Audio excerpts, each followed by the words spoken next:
श्री शिवाय नमस्तुभ्यम महाराज। आप सभी लोग जानते हैं जब हम लोग रात में सोते हैं और हम जब गहरी नींद में चले जाते हैं तो उसके बाद हमारा शरीर एक अलग ही दुनिया में चला जाता है और फिर उस दुनिया में जाकर हम लोग अपने अपने सपने देखने लगते हैं और हर दिन हर रात में एक सपने का एक अलग महत्व होता है। और कभी कभी हम कोई अच्छा सपना देखते हैं तो हमें ऐसा लगता है कि हम वो सपना देखते ही रहे, और कभी कोई ऐसा सपना हमें आता है कि हम सोचते हैं कि कब हम सपने से बाहर निकले। इसी के साथ में कुछ सपने ऐसे होते हैं जो कि हम सुबह तक याद रखते हैं, पर कुछ सपने हम सुबह उठते ही भूल जाते हैं। इसलिए अगर आपके सपने में भी ये 5 चीज आपको दिख जाए तो समझ जाओ कि आपकी किस्मत उसी दिन से चमकने वाली है, और ये सपना आपको किसी को बताने भी नहीं चाहिए, नहीं तो उनका जो प्रभाव होता है वो खत्म हो जाता है। महाराज, कई बार आपने देखा है कि हम जिन भगवानों को सबसे ज्यादा मानते हैं हमें वह भगवान अक्सर अपने सपने में दिखते रहते हैं। तो कई सारे लोग समझ कि ये कुछ बुरा सपना है और इसका प्रभाव भी बुरा पड़ेगा। जब भी आप रात में गहरी नींद में सपना देख रहे हो और उस समय आपको अपने प्रिय भगवान के दर्शन हो या आप उनकी पूजा कर रहे हो, सेवा कर रहे हो, जैसे उदाहरण के लिए आपको सपने में शिवलिंग दिखे या भगवान की मूर्ति दिखे या मंदिर दिखे तो यह बहुत ही अच्छा संकेत होता है।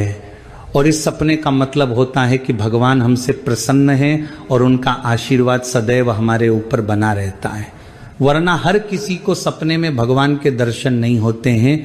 अगर आपके सपने में बार बार कोई भगवान या कुलदेवी या देवता या पितृ आ रहे हैं तो आपको उनके मंदिर में जाकर प्रसाद जरूर चढ़ाना चाहिए। इसका मतलब ये होता है कि वह चाह रहे हैं कि आप उनसे मिलने जाएं, और अगर पितृ सपने में आ रहे हैं तो आपको पितरों का श्राद्ध तर्पण और उनको प्रसन्न करने के लिए कुछ करना चाहिए।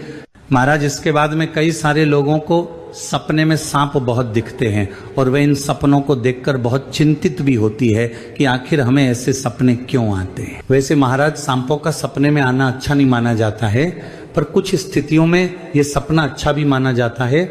कई बार सपनों में सांपों का दिखाना काल सर्प दोष भी होता है, इसलिए आपको इसकी पूजन पाठ कर लेनी चाहिए।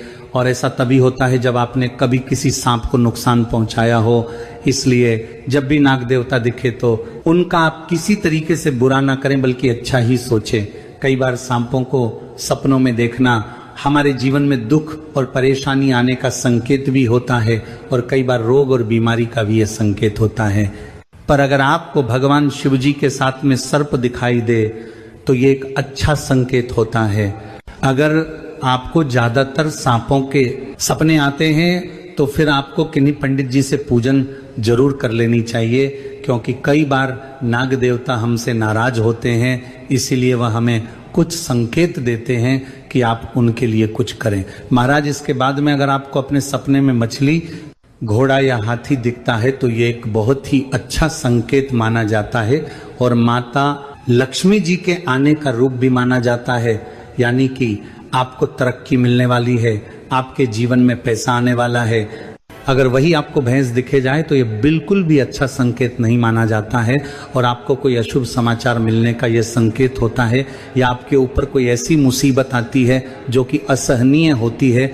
महाराज, इसके बाद कई बार हम लोग जाती है, पर सपने में अर्थी देखना कोई बुरा संकेत नहीं बल्कि अच्छा संकेत है, और इसका मतलब यह होता है कि आपके जीवन में खुशियां आने वाली है।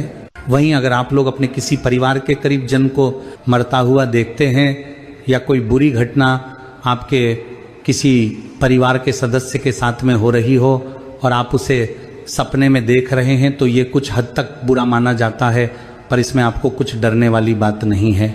जब भी आप कोई इस तरह का सपना देखे तो आप उठकर भगवान का नाम लेकर प्रार्थना कर ले, ताकि आपके इस बुरे सपने का आपके ऊपर कोई प्रभाव न पड़े। महाराज, इसके बाद अगर आप अपने सपने में कोई नदी देखते हैं, झरना देखते हैं या तालाब देखते हैं या बहता हुआ पानी देखते हैं तो इसका मतलब यह होता है कि आपके घर में अब पैसा बहुत जल्दी खर्च होने वाला है, या आप जो पैसा कमा रहे हैं वो आपके पास रुकेगा नहीं, या अगर आपका कोई व्यवसाय है तो आपको उसमें नुकसान भी झेलना पड़ सकता है। महाराज, ये वो मुख्य चीज है जो कि अक्सर आप लोग अपने सपनों में देखते हो, इसलिए हमने आपको इन 5 चीजों के बारे में बताया है।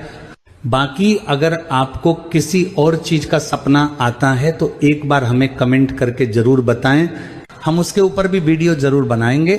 आप हमारी ये वीडियो कहां से देखें कमेंट में जरूर बताएं। श्री शिवाय नमस्तुभ्यम महाराज।